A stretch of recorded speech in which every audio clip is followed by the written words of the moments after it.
Okay, gamers, welcome to Maths. It's Maths 101.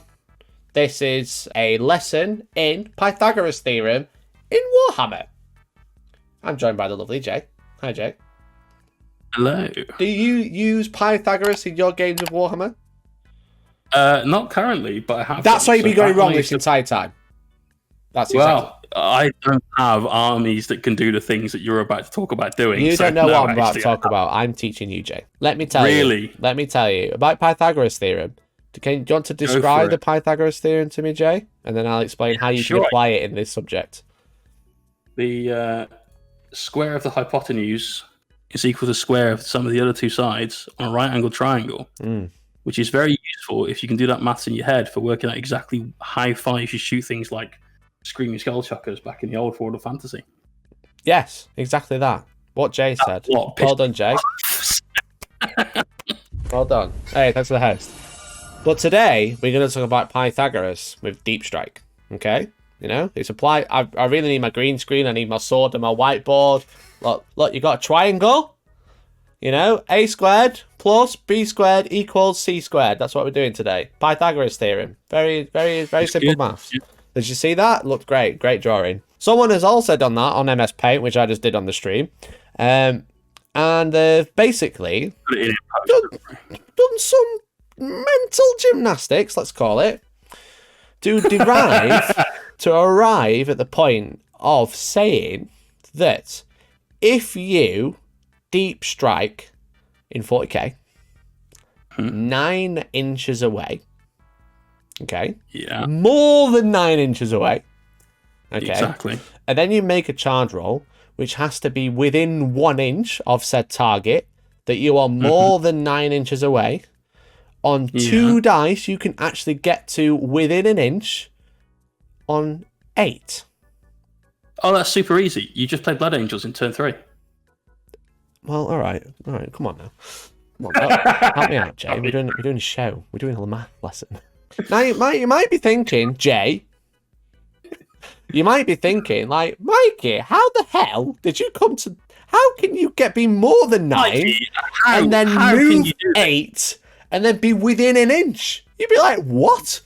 You'd be like, what are you talking about, Mikey? Lied with numbers. I'm just talking rubbish. Well, let's have a look at this excellent presentation by student Tyler. This is the student Tyler. Yeah, this is in the competitive 40k groups, Facebook group. Go join it. It's great. So what we have here is an example of deep striking, and we have a Dark Eldar Raider. We love talking about Dark Eldar because they're very broken. And essentially, with a raider in particular, you have to measure all measurements from the hull. From the hull, okay? Yes. Not from the base, from the hull. Yeah. It's not about the base. It's not all about the base today. So basically, as you can see, in our hypotenuse is 9 inches away from the Ripper Swarm, who has, let's be honest, he's had it. He's had it. Greater than 9 inches away from the Ripper Swarm, yes. Tyranids versus Dark Eldar. No chance. As you can see, if the Raider is less than 5 inches off the ground, which it should be, I don't think we have a 5-inch base, but there you go. Then when you deep strike from the tip of the Raider to a model, to a normal size base at 9 inches, the measurement of b squared, let's call it, because a squared, b squared, c squared, is actually less than 9 inches. Yeah, so you can make it on an 8. So because it's less, when you charge, you have to be within an inch. So you essentially, if you want to be within a charge range, you have to roll 1 less under, you know. So if it's within 9 inches, but it's more than 8, you roll an 8-inch charge. So this is very true. Here we have an example of an 8-inch charge from Deep Strike, which doesn't happen very often. Depending on terrain, it will happen in quite a few games, obviously depending upon the armies that are there. Because let's say I'm playing you and you've got some Space Marines that are stood on a ruin. You mean this one? This example, Mr. J? Where, here we go. Look at this. You know? Crazy. So, as you can see, the example here is saying that if they travel along B squared, or number 4 diagram, this is the official Warhammer 40k FAQ, that you actually have a shorter charge. It's only because you have to be within 5 inches vertically to charge. Right. And if we go back to the old Raider, as you can see, because it charges in a straight line, it arrives above the Ripper Swarm. Mm-hmm. Even though the measurement diagonally is 9 inches, when it charges in a straight line, the tip of the shock prow, the tip of the spear, can reach the Ripper Swarm with an 8-inch charge. Yeah. How crazy is this? What do you think, Jay? What are your thoughts so far on my explanation of this? I am perfectly happy if somebody brings in their Dark Eldar transports and then charges me afterwards. Well, I mean, yes. But what do you think about the precedent this is? You know, like, obviously, in certain situations, you want a Dark Eldar Raider to charge you because, for example, you play Imperial Knights. But in a normal game, in a more normal game, in a more usual army, perhaps, less of that. To be honest, I'm not worried about the precedent, because the precedent for this is if terrain is set up in a certain way and models in a certain position, as indicated by the 40k FAQ. This is totally fine. This is, in fact, not just fine. This is the way they want the game to be played. This is intentional. Do you think this in particular is intentional? Now, obviously, we've got the example of the Terminators charging up ruins, which is fair enough. Mm-hmm. But that's like up ruins. This is on like flat ground. Do you think this is intentional? Well, we're talking about something coming in from Deep Strike, aren't we? Mm. Yeah. And if you take the game out of its somewhat more abstract set of movements that it has to be, where you start and stop with everything, and move it into a game that is sort of fast-paced action war game, then when this thing is screaming in from like low orbit or atmosphere or whatever, if it wants to charge in this case, the Ripper Swarm, it's not going to land a while away and then fly on the ground. It will just go directly to it. Well, yeah. So I think it kind of fits the story and so on. I genuinely have a problem with this. You don't have a problem? Okay. No. Okay. The thing is with one this... of those weird abuse things? Sure. Yeah. But it kind of isn't. The thing is with this, I don't think something like this is intentional. When you've got ruins involved, yeah, but like we're talking like literally, you've got a board. There's nothing on it. There's a single Raider Deep Strike and there's a single Ripper Swarm on the board, you know? And what he wants to charge. That's our situation. We're not incorporating anything else. It's just I think this is an accidental like realization that people have had, because I don't think that Games Workshop's intention was, okay, we'll make it measured to the hull, so when you deep strike you get an 8-inch charge. Oh no! If I gave that impression, then no, that's. I don't think somebody sat there and went, "This is a great way to play Raiders. This is exactly what we want to have happen." Yeah. I think that they've maybe, assuming this has even come up, because we all know that not everything is caught, because there's 1,000 situations. Yeah. And it's very difficult for a team of, let's be fair, 4 lads and call it 50 people doing some play testing to catch all of it. It's actually nearly impossible. I worked in quality assurance, and it is very difficult to get everything. But is this something that's just like one of those things, and it's fine? To me, that's where I land. I'm like, this is okay. I don't see an issue. I was trying to work out other things that this might come into force with, and it's essentially only ever going to be vehicles, because anything that has a base that isn't a vehicle, you basically do measure from the base rather than any other part of the thing. So maybe there's some mileage in this for things like wave serpents, and they can be super obnoxious. Now, wave serpents have always had this rule, but it's never come up. So land speeders always had that rule, never come up. It's interesting. Maybe there's a side sort of piece for if you look at a Talon Master. Maybe you want him to deep strike and to get an 8-inch charge, because he actually wants to be in combat. Yeah. Someone said, Averon Prime has said, this looks like more of a consequence of 2D tabletop game perspective for a 3D gaming rule set. Because essentially, pretty much every model, let's not talk about Raiders, let's pretend this is a Dreadnought with the same size base, you know? because you're measuring base to base on pretty much flat ground, then it's a 2D aspect. You know, you've got to be 9 inches away on the battlefield. Then you can't charge less than 9 because you're gonna get within an inch. You know. Whereas the problem is it's when you start measuring from the hull and the hull is off the ground. If it was flat against the ground, it'd be fine. If it's flat to the ground, like let's say a repulsor, which is the same, you know, it's flat to the ground. It can't really go over the base without literally crashing into it. So you're not really going to do that. So you're measuring like to and from. But the problem is with this is because you can have the base so high that you do run into these issues because you're measuring to the hull. Now, so is it the same with a repulsor? Because with that one, you measure from the hull as well, right? Yeah, but because the repulsor's so low, but an inch is all it. So let's do it with an inch. Let's do the maths, right? Mm-hmm. So we've got 9 inches. Bear in mind, I'm doing this in my head, so help me out, gamers. You got 9-inch hypotenuse, and we know that 9 squared is 81. Yeah. We need to find 1 squared, which is still 1. Yeah. So that's the square root of 80. The square root of 80 must be less than 9. Therefore, even a repulsor gets this. I guess technically. It only needs to be 0.02 inch off the ground. There you go. Yeah. I guess with the repulsor, though, they can't deep strike. That would be the only thing. Actually, you know? It can. Can it?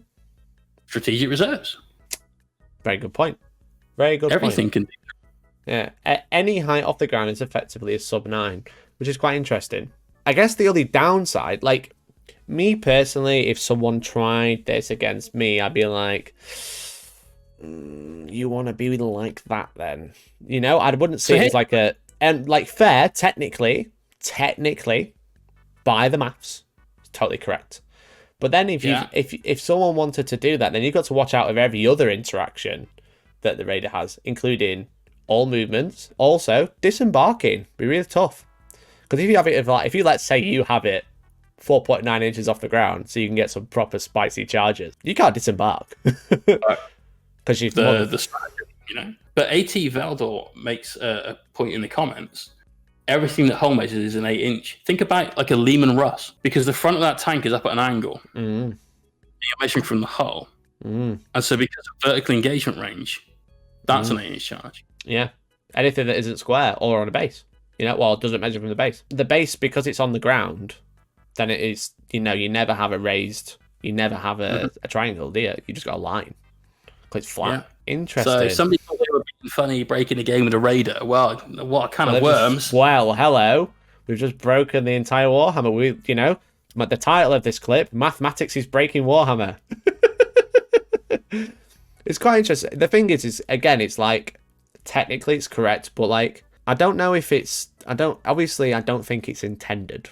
I don't think this type of thing is intended. Buildings, again, fair enough. If the charge E is, you know, on an angle or whatever. I don't know if this is intended. So I don't know how long this will fly for. Is that a pun? Because that was really cool if it was. Let's say yes. Like, for me, like, you say it's okay, and that's cool.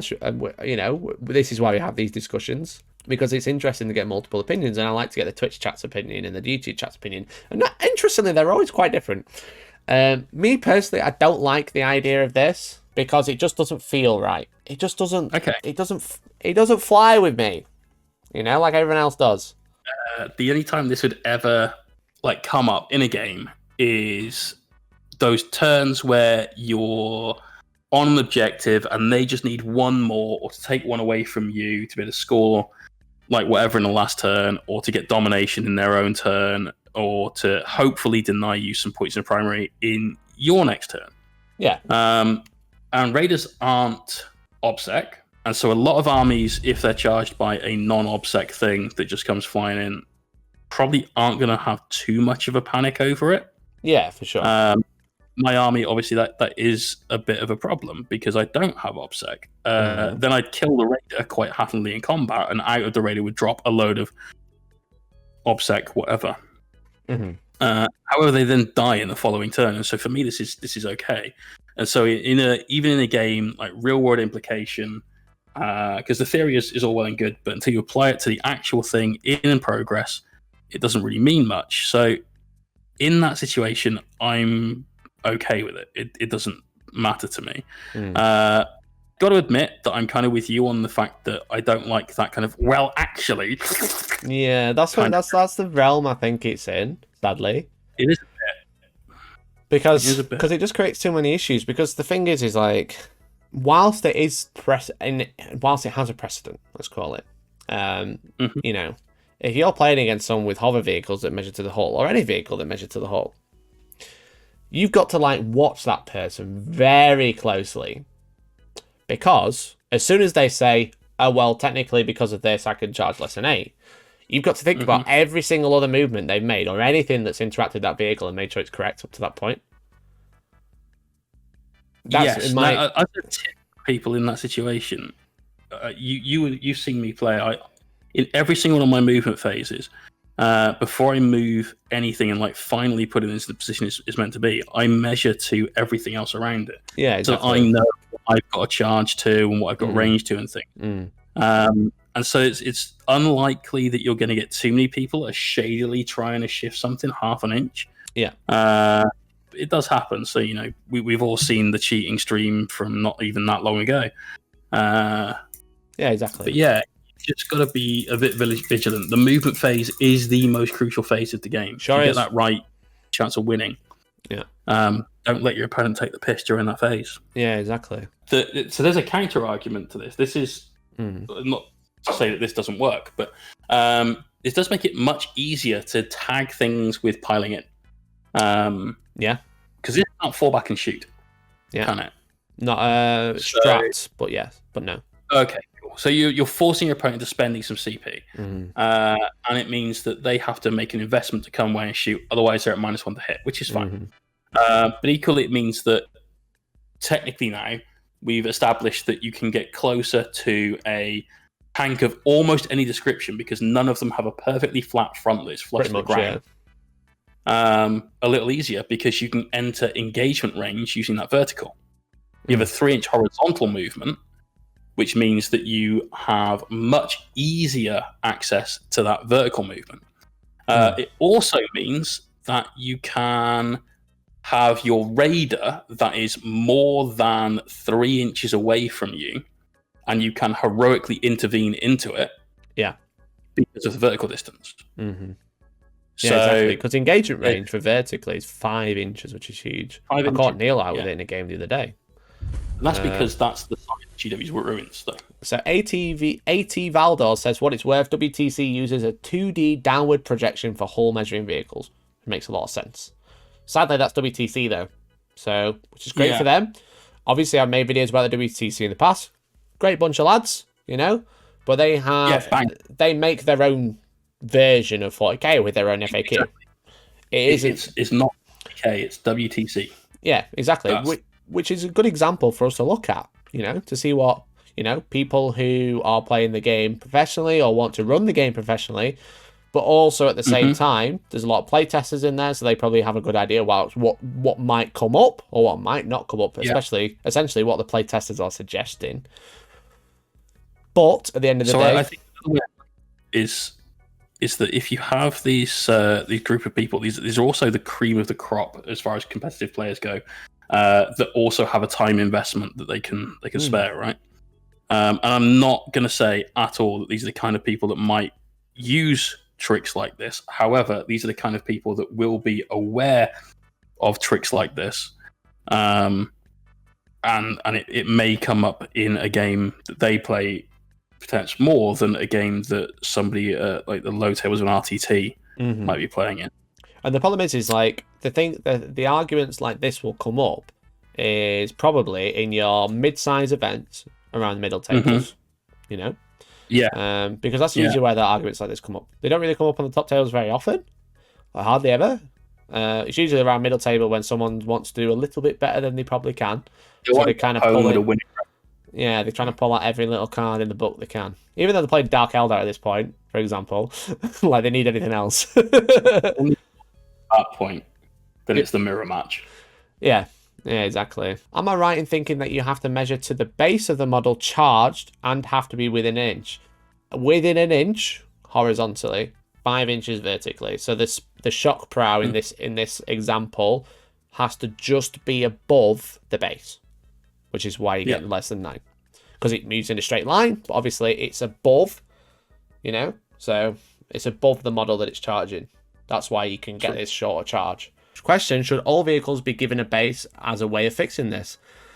Now, the problem is that GW, because they have such a range of vehicles, then they need a very specialist base for each one. Well, look at the Orc line, the Orc Speed Freak stuff.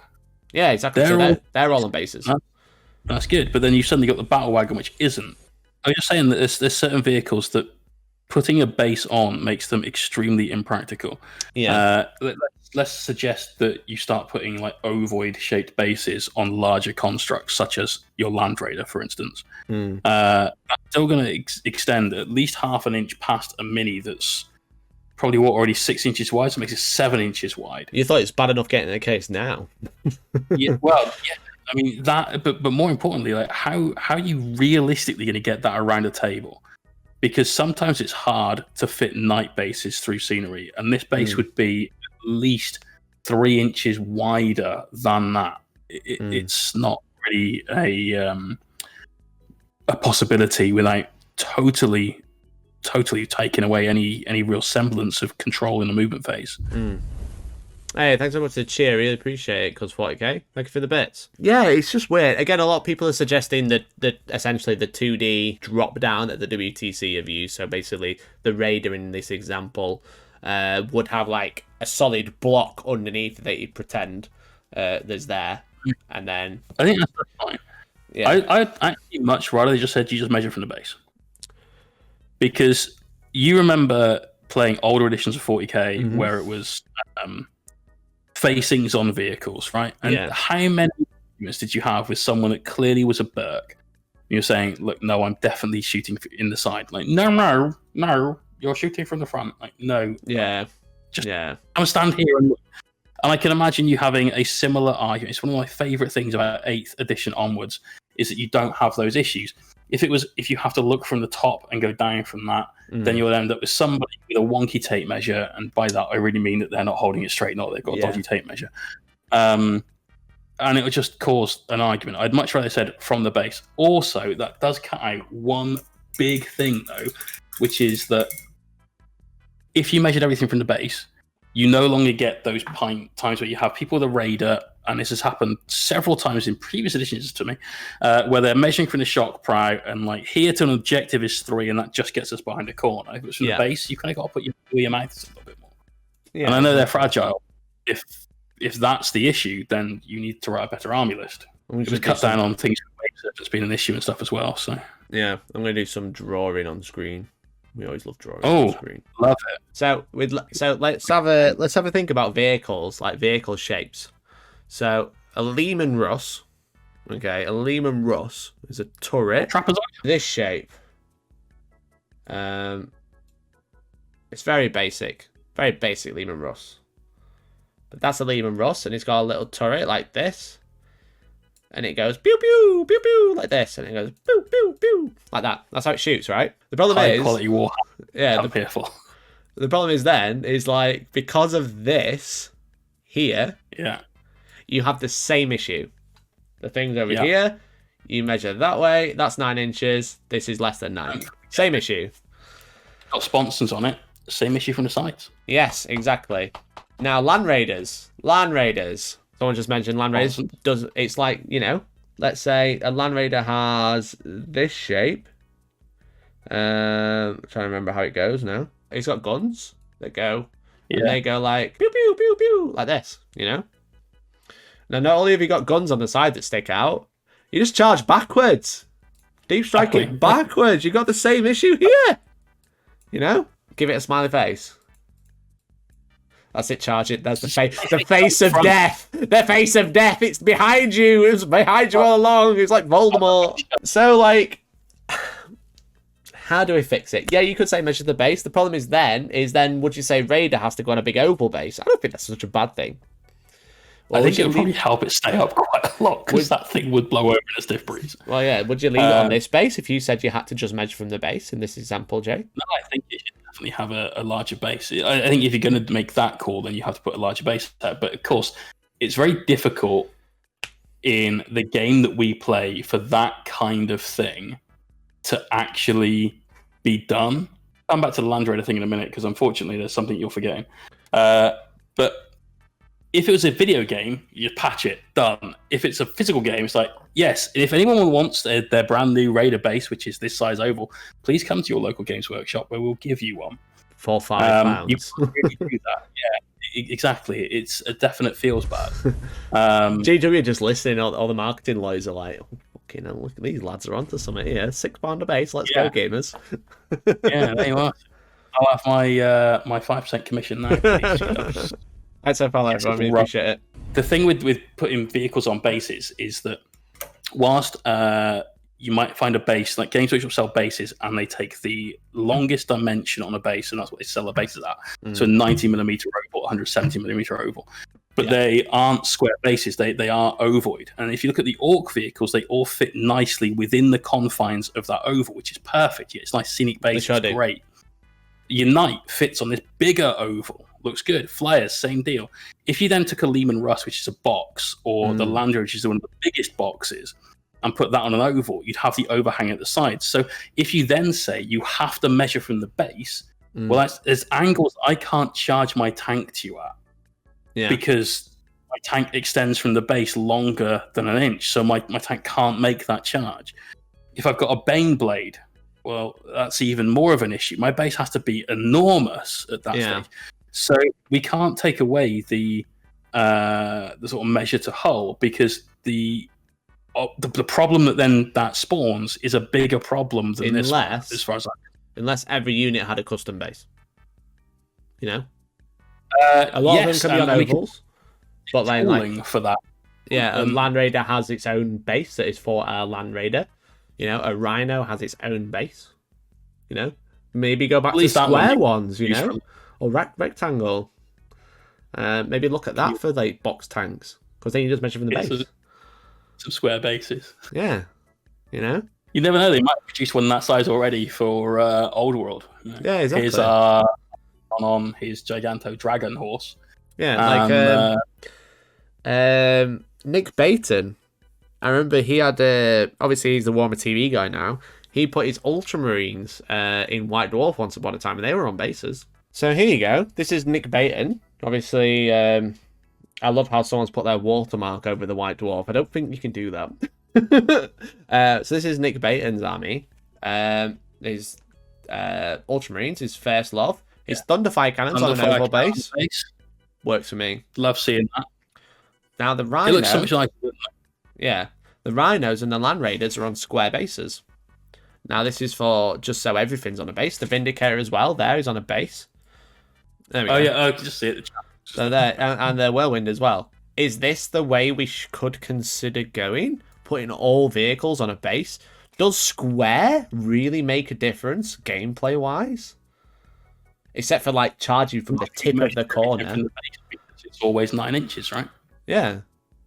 Measure everything from the base extends past the model enough so that the model can always get into combat and so on. It's no issue. But the issue you will have is that Land Raider is now 100 mil across the top, we've established from the chat. Yeah, it's big. And then another 40 mil for the sponsons on there. Mm-hmm. And then you've got to try and get a square, a rectangular base around corners, which is a lot less forgiving than an ovoid. An oval, yeah. Base. So maybe what we have is a rounded edge base.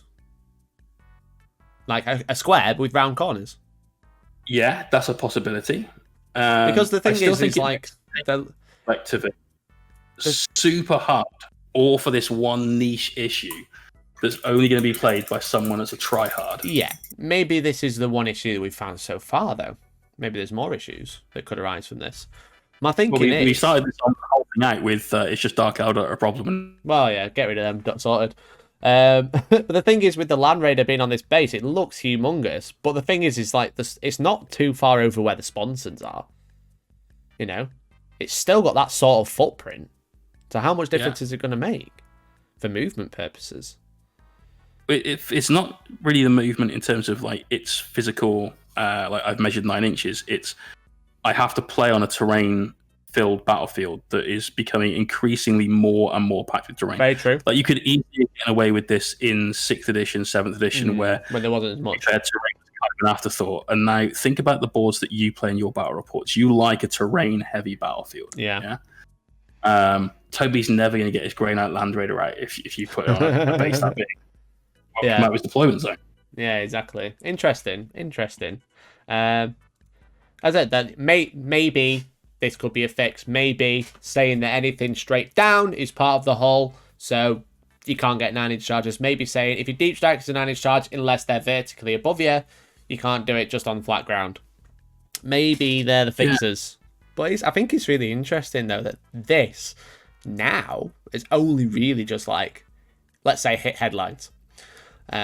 Because it's always been able to be done, but no one's ever heard. I've never heard of it, you know. I've got my finger on the pulse in terms of Warhammer news, and I've never heard of it, you know.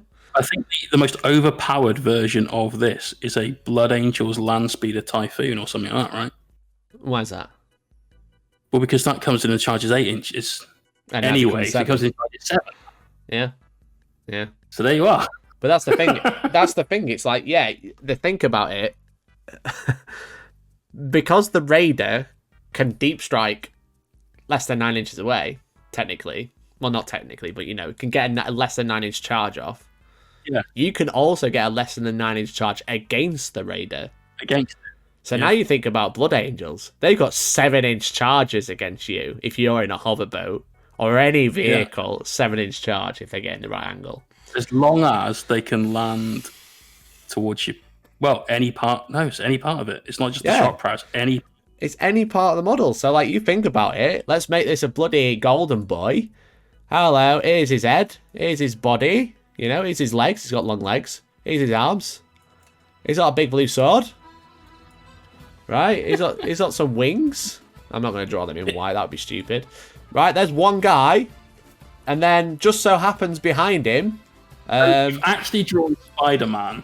I have drawn you've drawn Dr. Octopus. You've got Dr. Octopus swinging in like Spider-Man. Yeah, and then we've just got another one. Because there's a bloody unit of them. The Blood Angels hate Ripper Swans. That's why there's lids on the base. Okay, you just get one in that position. We got a unit of 5 Sanguinary Guard now, gamers. This is scary stuff. Okay. So I like how this article started off with like Dark Elder OP. We get 8-inch charges on you from deep strike. Nana. Yeah. And now it's like, shit. Oh shit. Argument against us. Hello. I wish I'd never posted this. Hello, Dark Eldar players. Right. I'm a Sanguinary Guard. I've deep struck my base more 9 inches away to your shock prow. You are more than an inch off the ground. You're more than 0.2 inches off the ground. So now this is less than 8. Less than 9, sorry. You know? Less than 9. Which means it's an 8 plus. 8 plus charge. There's an argument in the chat if you can't fight in 2 ranks, but you can, because this is just your charge. You haven't even piled in yet. I've just deep struck. You know? Exactly. From the heavens they come. 8-inch charge. I'm a Blood Angel. I get +1. So it's 7 inches. That's average. Every time. I get a reroll. You put the banner in, so suddenly you're getting rerolls in an aura, or whatever it is that the item gives you that. So the chances of making a 7 on 2d6... so high. That's 8? 66? I can't remember. 6 if the chaplain's there, give him +2 to charge. There you go. So, bring it, Dark Eldar. Let's go. This is flipped on its head. Yeah, let's play this. Let's play it, Dark Eldar players. Bring it. You can charge me with it, Raider. I have all my golden boys like... So yeah, there you go. Problem solved. So if anyone wants to be moving that post, if anyone wants to be a dickhead towards you, get ready to countercharge. That's all I'll say. I think the biggest lesson to be learnt here, and I genuinely and 100% sincerely mean this, and I appreciate sometimes I joke just for the sake of it, but I really do mean this, is if you go to a tabletop and you just follow rule 1, you're never going to have a problem. And rule 1 is don't be a dick. No.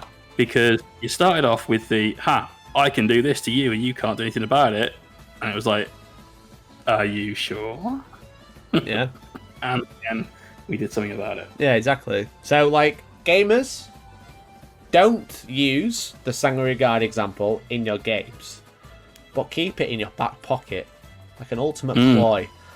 like you activated my trap card. You know, if they go, I'm going to deep strike and I'm going to get less than 8, less than 9, and I'm going to get an 8-inch charge. You counter that with, okay, well, I'm going to do the same to you. Yeah, hurt more. Yeah, the anti that guy ploy. That's it. That's it.